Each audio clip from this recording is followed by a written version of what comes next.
Hello, Monday. How's it going? I'm Dave from Comic Book Investments. So on Mondays, I like to go through a bunch of different articles and random things that I read over the week and think that they're pretty interesting, and maybe you think they're interesting too. And so I like to kind of, bring it to your attention. If you didn't know, there's some things I had no idea this was going on. Maybe you guys already know, maybe you don't. And, I like to talk about them. So it's kind of a more long form video. I'll probably do like 5 or 6 different little segments. And then usually I cut these up and release them throughout the week in case you don't want to listen to the full 30, 45-minute little podcast thing I'm doing here. All right, so let's start off with some pretty, fun, interesting news before we get into some like more crazy stuff. And, keep my blood pressure down.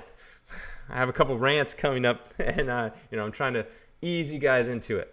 All right, so George R.R. Martin, he was the guy that wrote all those Game of Thrones books that later got turned into a TV show.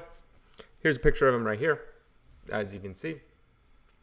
And this, I had no idea. I saw this on Instagram, so I had to do a quick Google, check it up. But apparently, he wrote into a Fantastic Four comic book, and, I'm going to see if they have the cover on here somewhere.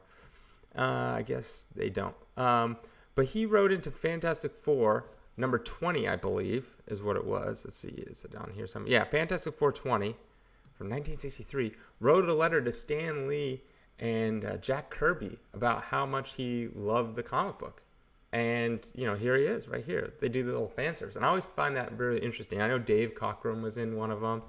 And, it's interesting to see, what some of these people, happened. And this guy became a pretty good writer. I have no idea how old he was here.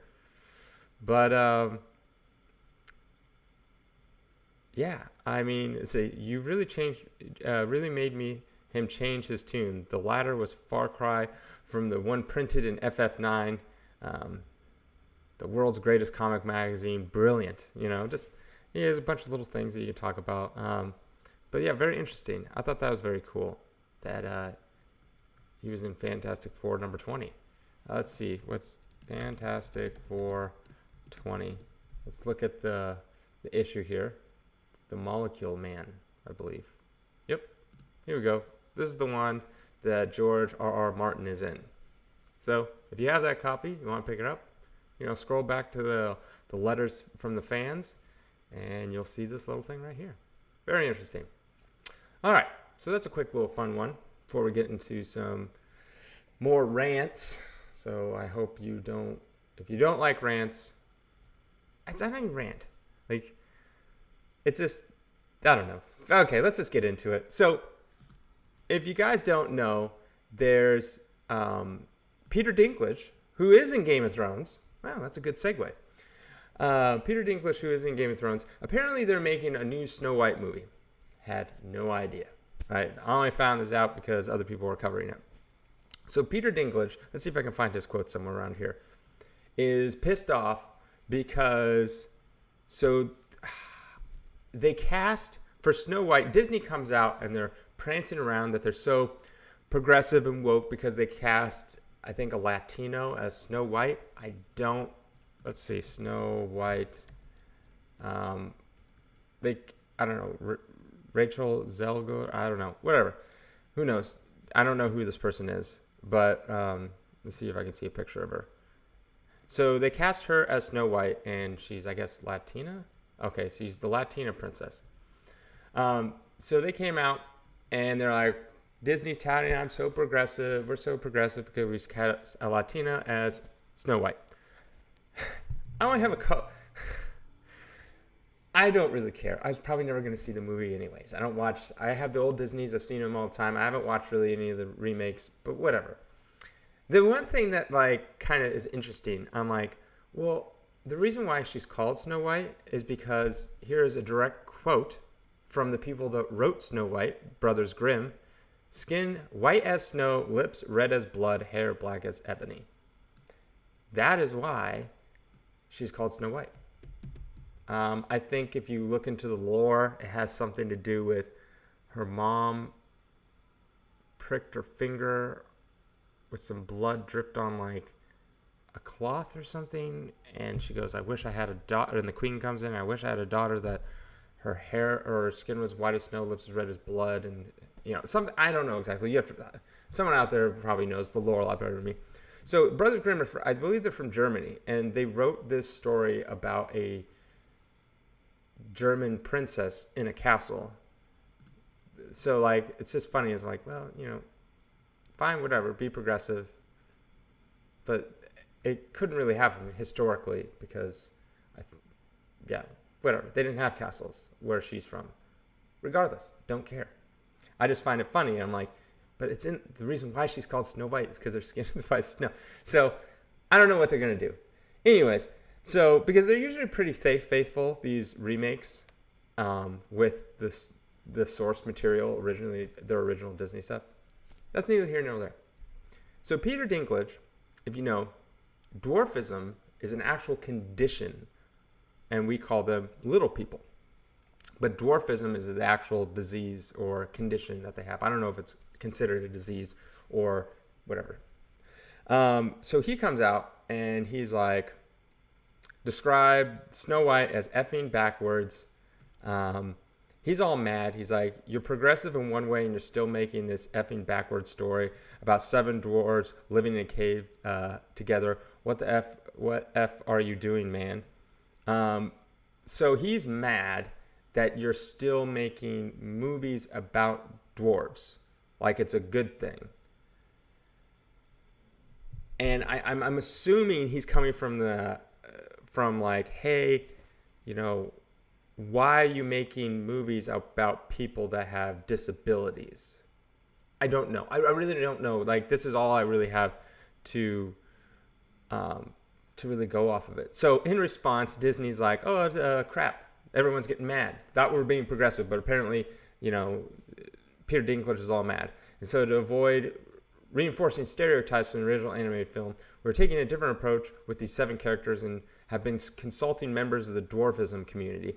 Like, are you just going to consult people that agree with you, Disney? Is that what you're going to do? Because this guy right here, Dylan Mark Postel, he's a wrestler and an actor, and he has dwarfism. And then he's like, who died and made Peter Dinklage the king of dwarfs? It really pisses me off. And what he goes on to say is, he's like, what I do have a problem with Dinklage putting himself on the pedestal and looking down on jobs that countless dwarves in the entertainment industries would love to fill. So on one hand, you have Peter Dinklage, who's basically like, we shouldn't be making movies about dwarves. And then on the other hand, you have other people in the community who are like, yo, I want a job. I want to be an actor. And there's not that many roles that would, that I can fill as a dwarf, as a little person. And so it's like that kind of, and it's like, this is the problem with like when people try to go too woke. They're trying to please everyone, and they can't, because there's always going to be someone that's mad. I mean, just make the movie you want to make. If people watch it, they watch it. If they don't, they don't. Don't come out here and try to tote you're progressive. Because here's the thing. What Peter Dinklage is mad about is like, look, I don't want roles just for little people, right? I want any other roles. Like if you're going to cast the new James Bond, like why not cast a little person, right? Or, that's just a role. They just want a role. They don't want here is a little person role. They just want a role. So if Disney is truly progressive, I know Disney doesn't have 007. I don't know Disney's main non-cartoon movies.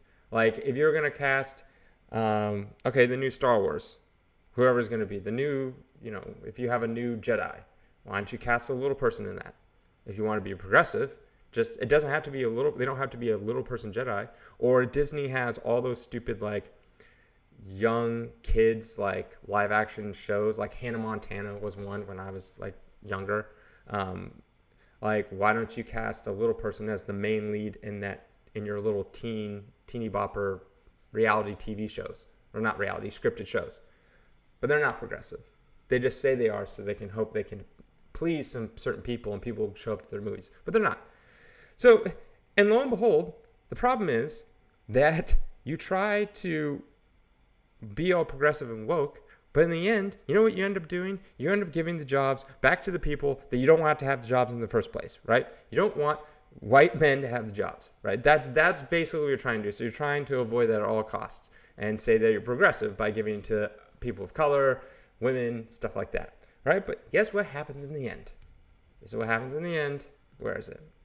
The rumors that Disney will incorporate magical creatures into their movie to replace the dwarves. So now you're just going to make CGI characters instead of dwarves, right? Watch where I'm going with this. So now the opportunity for dwarves or little people that are actors, not very many rules. That's a society we live in. I don't make the movies, right? So not very many roles for them. So when a role does come up, like being in the Seven Dwarfs, which is a massive movie, Snow White and Seven Dwarfs is a huge movie. So this is like would be one of their biggest roles they could possibly fill. What does Disney do? Oh, yeah, we're just going to get rid of them. And I guarantee you to begin with, they weren't going to cast little people anyways. They're going to cast famous actors, musicians, all that kind of stuff, and then shrink them down with CGI. That's what they were going to do to begin with. I know it because they want famous people in the movie. Like some musician, a bunch of like famous actors, Sleepy is played by, Hugh Jackman. I don't know, like that. They weren't going to cast little people anyways.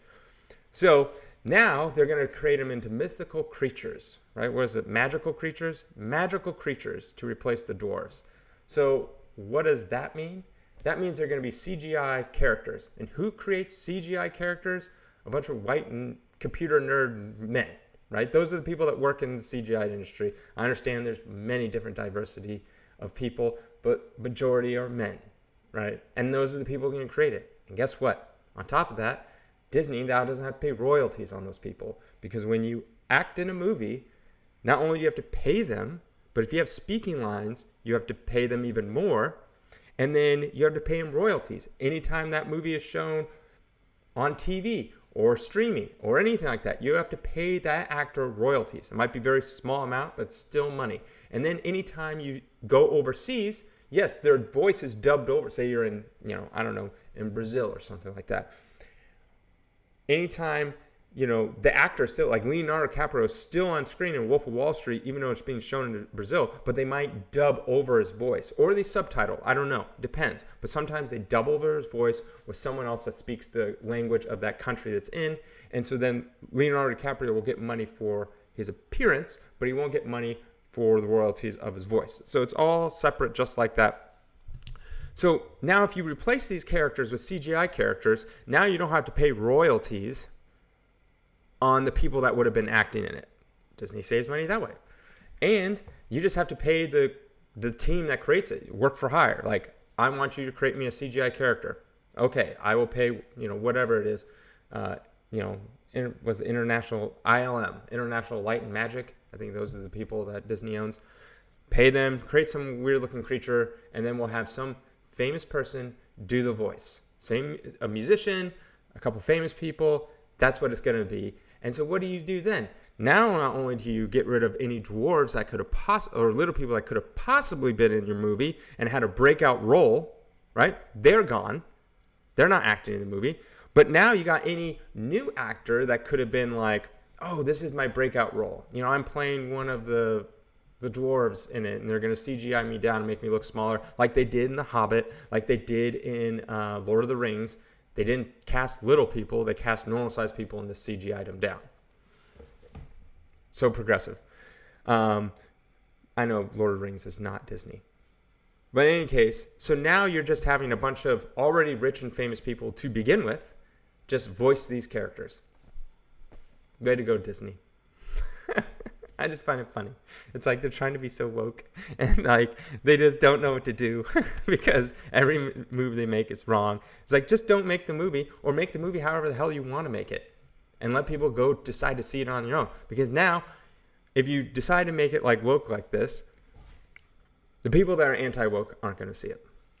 The people that are woke, it's not woke enough, so they're not going to see it. So then you have most general population don't really care here nor there. Like, I don't care about this. I just find this whole thing humorous. Like, they're trying so hard. Like, look what we did. We casted a traditional white actress, and we put in a Latina in there. Look at us. Pat us on the back. We're so progressive. And then they're like, oh, hell no. And then everyone's all mad. And then they're like, okay, we're just going to CGI everyone. We don't have to pay anyone anything. And, yeah, and we're still going to make billions of dollars. So I just find the whole thing very funny. Whenever this stuff happens, I just find it funny. I laugh. All right, what do we got next? Okay, I'm not going to do that one. All right, let's do my review of episode 5 of Boba Fett. Now, if you watch my channel, you know that I watched the first 2 episodes of Boba Fett, and I was not happy. In fact, I was bored. I was just very bored with it. And people were like, no, give it another chance, give it another chance. So I'd listen to people that would watch it and this do a review as I'm working. I can hear it. And I'm like, yeah, everyone basically says episode 3 and 4 were terrible. But then one person I listened to, which I respect their opinion, they said episode 5 was one of the best episodes by far. By far. I'm like, okay, that's all I need to know. I'm going to watch it. Because I wanted to jump back into it because I am a Star Wars fan. And I want these TV shows or movies to succeed. But I just don't want to sit through an hour wishing that I was, not wasting my time. So I watched it. Let me tell you something. This is by far the best episode 5. So if you haven't seen it yet, spoilers. I'm just going full spoilers. I'm just letting you know there's going to be massive spoilers. I'm going to show you stuff. I'm not going to play the video because I'll get whatever tagged. But I'm going to show you. And I'll explain why this was the best episode.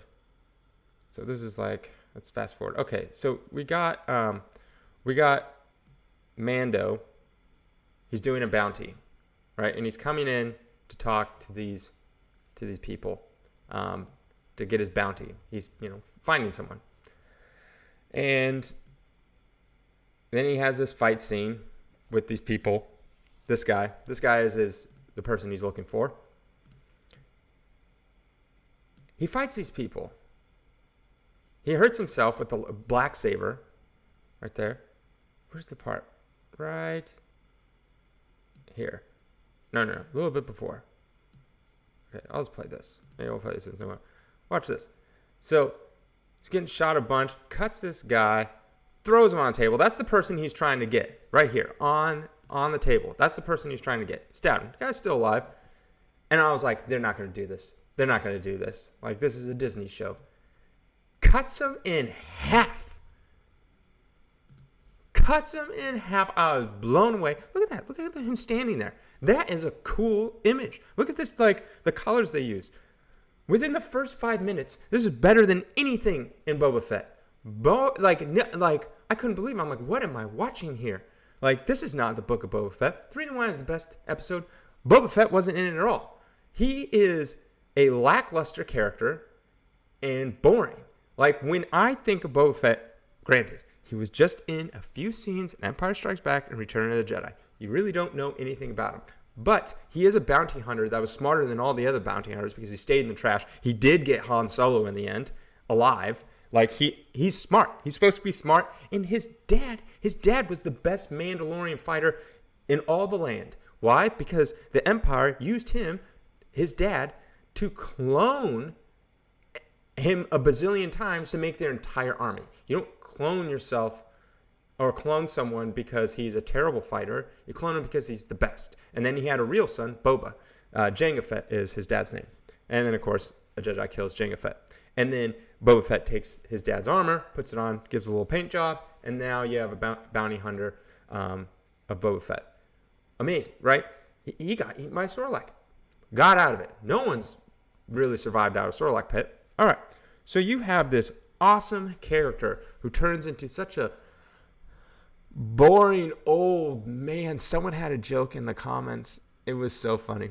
I like when people have funny comments. His stupid little regenerative pool that he has to sleep in every single night because I'm so weak and frail. Someone had a joke. What they say, I'm going to butcher the joke for sure, but it's like, someone's like, I imagine that's what Joe Biden sleeps in at night or something like that. Just like barely staying alive. Just like, that's what he feels like. He feels like this washed up version of himself. First of all, I don't know, I can't remember the actor's name. They shouldn't have cast him because he refuses to lose weight and he looks fat. And he puts on his armor and he just looks like this big bowling ball barrel of a stomach sticking out, like, and it just makes it look like cosplay armor on. And I'm like, lose some weight. I'm sorry, lose some weight or cast someone different, because that's what it is, the whole thing. He's not menacing. He's not threatening. He's a wimp. That's all he is. He's a massive wimp, and he doesn't do anything. And he's like, you're not a bounty hunter. You wouldn't survive one day. If your job was to go to and steal candy from a baby, the baby would steal candy from you. That's when I look at Boba Fett. That's what I think. He's just the biggest wimp. Like, that's why I can't stand it. And he's so boring. And another reason why it's boring is I was watching them. I was like, why is this episode so great? Okay, cool action scene. Okay, we got this little thing where he's there. Now he's going back to this. Let's see if I can see the space station. Okay, here we are. We're at the little space station that he's going to. Cool imagery, right? And he goes to this little space station. He's walking through this little village thing to go to this bar. All cool stuff. Meeting with people. Look, that little sack right there, that's the head of the person he chopped off. He's trying to get a bounty. He just wants his bounty back. All right, then he goes. He finds his little clan. He's hurt. There's his little clan, and they're going to. He talks about the Darksaber. They heal him, and he's like, basically the Darksaber, it's like whoever rules this is going to basically bring their planet back to its awesomeness or something, whatever. But these are like super religious Mandalorians. There's other Mandalorians that take off their helmets and stuff. So anyways, he has a weapon right here, sword made by Beskar, and then the Mandalorian lady is like, you shouldn't make a weapon out of it, which is dumb. He has tons of weapons made out of his little things, whatever. And so he forges this stuff then you get this cool scene where they show the Empire destroying Mandalorian, the planet. Very cool scene. And then they have, they blow up this little thing, and so that's cool. You get some imagery.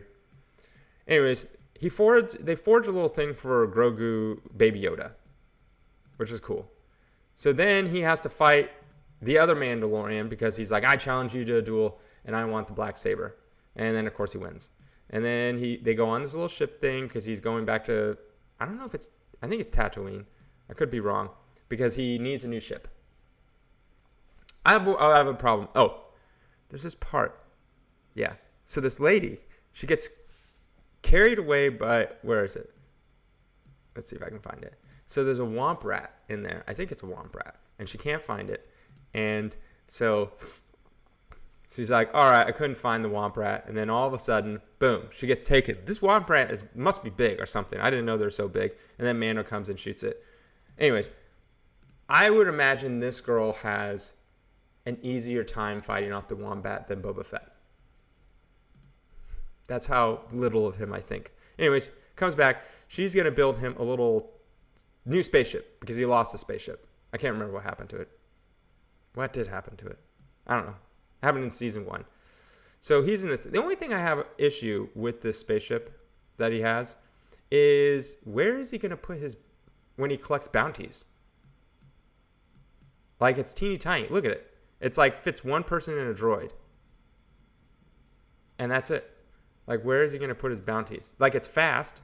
But look, he will sit there, and then up at that little top thing is going to be a place for Grogu, right? Grogu's going to sit back in the little droid compartment, but he's not going to be able to carry anyone or anything. And that's very uncomfortable. Like, the last place he would sleep in there.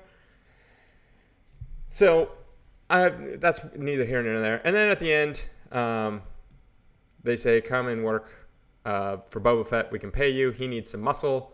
And then he's like, I'll do it for free because I owe Boba. So what am I getting at? Why did this episode also work compared to the other ones? Look how many different scenes there are. They go to the desert planet. He goes to the space station on that big ring in the middle of nowhere. Then he's also, on that whatever planet it is where he has to chop that guy in half. Then he goes on that little spaceship thing, like cruise line, whatever it is. So he's all over the place. With the Book of Boba, it's so boring. It's just like two different scenes. Oh, you got the desert, or you got the other desert, where you're in a building in the desert. It's like so boring. You do realize the way that they make these videos is they're actually all standing on a soundstage. Everything behind them is on a giant LCD screen. I don't know if you guys knew that. Let's see about how they film Mandalorian. So it's just a couple actors in a room, and so this is like, I think season 1. So he's like standing in this rock cavern thing, and all this behind him is actually just a giant movie projector. See how it's moving around? And it's CGI, and they can literally just add anything on it at any time. They're like, if the director's like, I don't like the color of that rock, make it black. Okay, no problem. Doodaloo, they just do it instantly. So this looks like he's in a snow world, but it's only like 10 feet long, and the rest of it is just a giant screen. And it's projected in real time. So anytime they just move it around, where's that scene? Here. Let's see if they show it again. Everything, the only thing that's real is the table and this pillar. Everything behind them is fake. And everything, see how it's all moving weird? Because they position so the camera moves.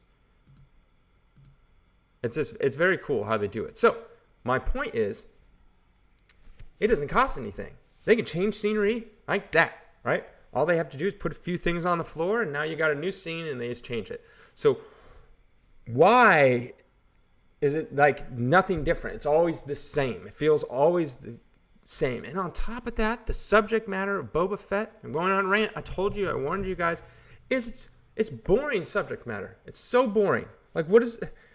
Oh my gosh, I got to go to the mayor. Now the mayor doesn't like me. Oh, well, no, he's actually backstabbing me. Oh, well, I'm going to go to this person. Well, you owe me tribute. No, you owe me tribute. That's boring. I don't care. It's like, was it Star Wars, the prequels, is it Attack of the Clones, the second one, where it's like they're in the Senate arguing for like an hour. It's like, I don't care. The whole reason I like Star Wars is for adventures. That's what it originally was. You look at Mandalorian. Every episode, he's on a new adventure. Either he has to find something, he has to get someone, he has to go somewhere to get someone, or somewhere. He's always doing something. A different planet, here, there. Oh, no, now we have to go get this thing, or we have to go talk to this person, or I have to drop you off at this place. Nope, I was wrong. Now we have to drop you off this. Always doing something. This one, Boba Fett, he's just like, well, I'm just going to sit on this throne, and people are going to come to me, and then we have some political disputes about land and water. We got to settle those. It's like, you're a bounty hunter. And I get it. They want to show that he's different from the Mandalorian. Then don't make the Book of Boba Fett. He's a bounty hunter. He's supposed to go on bounties. Like the whole time he's just laying around. Like it's like I'm watching a show about Jabba the Hutt. I would expect him to have political disputes and sit around and do nothing and send some people off to do his bidding. And be weak and pathetic because Princess Leia killed him with ease. It wasn't even that hard. He didn't even put up a fight. He tried. But so that's my thought about the Book of Boba Fett. That's why I don't like it. It's boring. Subject matter is boring. Everything that happens is boring. They don't go anywhere doing it. He's boring. He's weak. He's pathetic. And he's not that bright either. They make him out to be a wimp. So I don't know what they're doing with it. So I like Mandalorian though. He's great. So I hope that they don't suck him too much into this world because then he'll start getting weak as well. I don't think Boba Fett's going to get better. So, episode 5 was fantastic. I think there's 2 episodes left. As long as Mandalorian's in it, Mando, then I'm fine. All right, that is that. Now on to this thing. All right, so I found this interesting about comic books. Back to comic books. All right, so fans reject woke Superman. I did a video on that about how John Kent is... Superman standing here protesting climate change. Are you kidding me? This is so stupid. I'm sorry. That is just dumb. You know he could solve most of the world's problems on his own. He has to stand there and picket. Was he with Aquaboy in the back? I think it's just stupid. It's like, I just find that dumb. But anyways, so this is going on. I'm not going to talk too much about woke Superman. I don't really care. But this is what I found interesting down here below. DC comic fans are not buying Superman, Justice League, or Wonder Woman. So I like numbers. So this part is interesting. DC Comics actually has only one non-Batman title in the top 40 with a Wonder Woman comic. And the second from DC in December is Justice League comic that comes in at 48. I think they mean one other. So 2, I guess I'm thinking. But shockingly, it's not the main Justice League title from Bendis or the main Wonder Woman title. So who knows what it is. But yeah, this is an ugly drawing of Wonder Woman. And I'm not very attracted to drawing of Superman either. I don't like who this artist is. I mean, I like how they have like this kind of vintage look, but her eyes are just so far apart. No one looks like that. Anyways, so yeah. So out of the top 50 selling comic books, DC has, I'm assuming 2. Oh, here it is. In the top 40, my bad. So in the top 40, they only have 1 with Wonder Woman, and then their next best one is number 48 with the Justice League. So in the top 50, they have 2. Sorry, I read that wrong. In the top 50, they only have 2. 2. In the top 40, they have 1. That's bad. That is not a Batman. So they have like Batman, they have Nightwing, they have Robin, Detective Comics, like stuff like that. So basically, the only thing that's selling is Batman.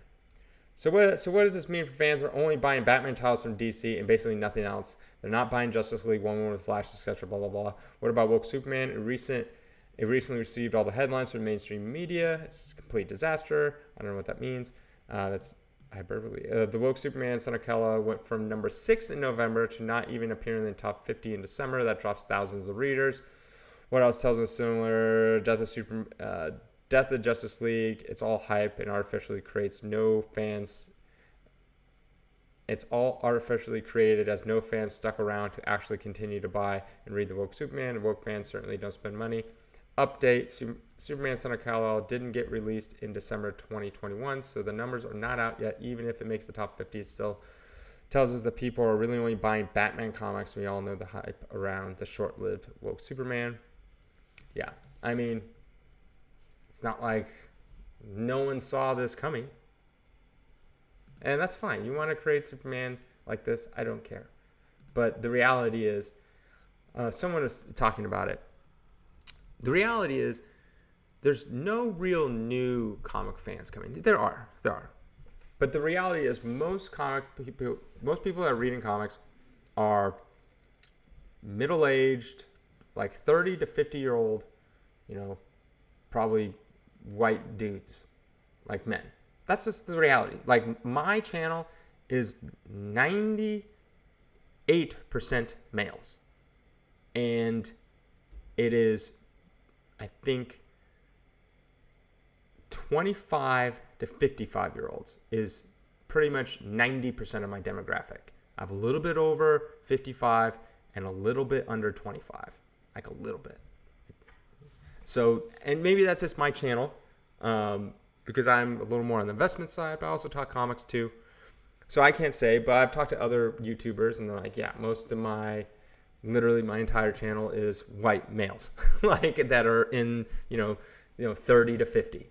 And those are the people that are reading and buying comics. So you're not bringing, when you do stuff like this, you're not bringing, like, I don't know, you're trying to bring in new readers because you're not, because they don't care. They'd rather be on TikTok or YouTube or something else. They're not, the thing is, I don't think they're reading, I think people are into nerd culture. So like, Superman and Batman and all that kind of stuff. They're into the whole culture of things, but I don't think, like, they'll show up at the San Diego Comic-Con and dressed up in cosplay, but I don't think they're actually the ones buying and reading comics on the regular.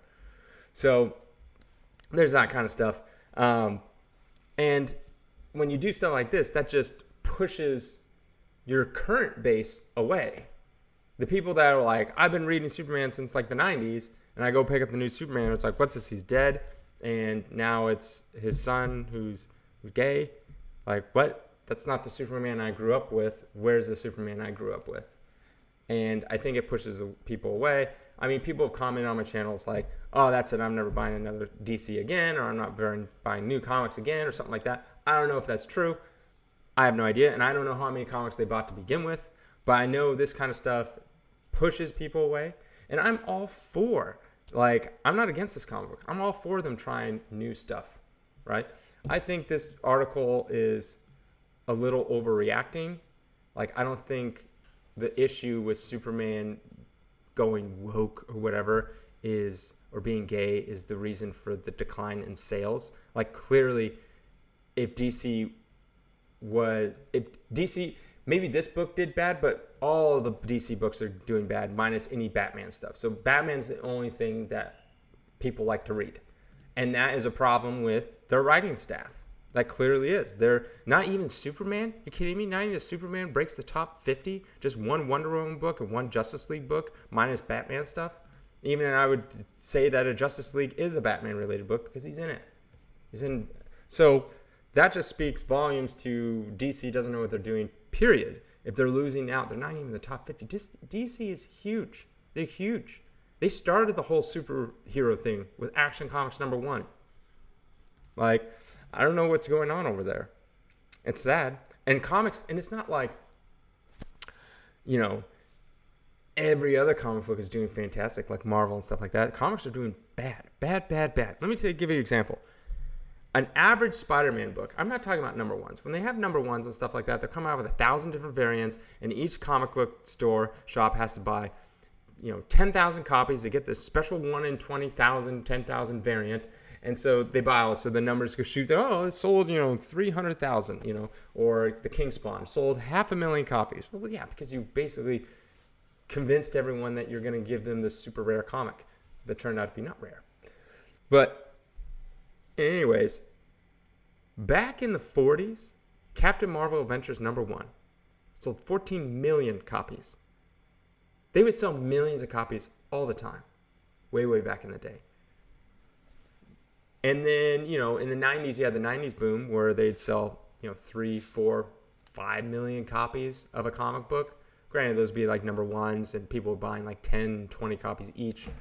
But there were definitely a lot more. Now, an average Spider-Man, just a random Spider-Man book, whatever issue he's on currently, will sell maybe 100,000 copies. Spider-Man and Batman are the #1 selling. Like, I'm not talking about #1s or these special editions like, oh, there's this new thing, right? Just like your average run-of-the-mill. That's what they're always doing, these #1s, because they hype up these #1s. Oh, let's do a #1. They don't continue on the story. Like, we should be on, like, Spider-Man, like 900 and whatever it is, 882. I don't know what it is. Like, they're always trying to do these #1s because they're always trying to, get new readers. It's not that. It's because they want to do it #1 so then they can get all the hype around it, get all these people to make variant covers, which then those people like me or Comic Tom or someone, whoever makes the variant covers, has to pay Marvel for or DC for, and then they get an influx of money and they sell a bunch more books because then you need that 1 in 50 variant. So they do that kind of stuff. They just, kind of game the system to make more money. But yeah, Batman and Spider-Man sell about 100,000 copies. 100,000. Those are people actually reading. And then it swiftly drops off from there. And then you have people in like the 80,000. Like the average comic, you're probably selling like 30, 40,000, maybe 50,000 for like the higher end stuff. So it's really not that much. And then you can get down like, in the top like, maybe 99th best-selling comic of that month. You're looking at like maybe like 5 to 10 or 15,000 comics of that issue. So think about that, and who knows if it has a variant. But your smaller comics only have like 5 to 10,000 actual readers, which is still a lot, right? But I mean, it's not that much. I mean, I have some YouTube videos that get about that. So like, it's really not that much if you think about it. And I think it has to do with they put out too much. Back in the day, they had way less titles, which forced the people that did read it to, buy. They had less titles to buy. They have more titles to buy now because it's easier to print than it ever was before. So it's pretty easy to print comic books. So it's easy to make all these titles. You don't pay your artists or writers very much. And then the quality kind of suffers. And then you just have your best artists and writers for your top tier books. So, and then you end up getting a bunch of garbage. And then that's what, the mainstream media and all the other stuff like push. And then it just makes comics look bad. Right? They push all this random stuff, comics that would normally never be made to begin with or sell at all. And then they get like, oh, look what comics are doing. Literally what I'm doing right now. Talking about a comic that never was going to sell very well anyways. And then it just makes comics look bad and then puts bad taste in people's mouth because then people like me come and talk about it. And then maybe this video does turn off one fan, or that book that they did turns off one fan. But how many did it gain? Probably none. It didn't gain any. So yeah, you do that. There's one fan here, 2 fans there, 10 over there. You slowly just whittle them down. And then you get to this point where comics are selling like 50,000 copies for a decent title when they used to sell millions. And over time, you're just going to, and it's not going up. It's not like, 5 years ago it was much, much lower, or 10 years ago it was much, much lower. No, it's going down. It's slowly dying, to be honest. That's the best way I can put it. The comic market is slowly dying, and it's very sad to see because they're not doing anything, because they don't care. They use these to promote movies and TV shows and merchandising because that's what's most important. And that's also a problem with the comic industry as a whole, is every single artist and writer is constantly trying just to come up with new characters and new things and not actually building upon previous characters, because you only make real money when you make the new Deadpool and it gets a movie franchise with 3 movies, appears in cartoons, stuff like that. You only make money when you can write the new Venom and not a new Venom comic, a new Venom. So if you just look at a new writing and artist team, and they're constantly coming with new characters. And whenever they get a chance, they try to take their character that, okay, this character kind of stuck a little bit when I worked on this book. So I'm going to work on this new book, and I'm going to bring my character back in, right? And then try to make them, and the artists and writers, their whole point of existing now is to find a character that somewhat sticks and then injecting it in every kind of comic book they work on, because they're trying to build a character, because hopefully one day they will get that check that comes from, Disney or Warner Brothers or whoever saying like, oh, we decided to license your character in a movie and it was a massive hit and made $1 billion. And so here's your check for $50 million. And now your character's on t-shirts and everything like that. They're not really desiring to build up other previously big characters to make them even better, because they're only using the big characters. So like if you came up with a new character, well, you can't just write a new story with a new character. I mean, you can, but you have to have some clout. So you say you're working on a new Venom. And so then you bring up a brand new character that you created and you try to make him stick in that Venom. And then you move on to something else like the Hulk. Then you take that same character and then you put him into the Hulk. And then you try, that was once in Venom. And you're always trying to build your character up. And that's what it becomes, is building your character. But the problem is, if these artists leave and a new artist takes over, and say this artist leaves Marvel for good, does his own thing, well, this new artist and stuff, they're not going to want to work on your character because that doesn't help them. So that character ends up just being thrown away into the trash, never to really be seen again, unless it's so vastly popular that Marvel goes, okay, well, you're getting your own book, or we need you to write this character in, or something like that. And that's why it's really hard for newer comics to increase in value, because there's no sustaining power, because no new artist and writer really want to continue it on, because it doesn't really help them in the end. They work on books that help them, and they work on characters that help them. Trying to build up someone's half-done character isn't going to help them unless they can revamp it in a new, unique way that lets them get royalties. Rant done. Anyways, we're going to end it on a good note. This is Halo. It is a video game. I know it has nothing to do with comic books, but I like video games. And I have not seen this, so you're going to get a reaction video. And let me tell you, this is going to be my reaction video when I'm watching it. I'm not one of those people that goes, oh my gosh, I can't believe, unless it really hits me, which I don't think will be in this. I'll just kind of be like, So you're going to watch a very boring reaction. So I hope you're prepared for this. Aye. And I love how they always do. Here, let me show you a preview of more. Why does it keep doing that? Is that? What's his face? No. Okay.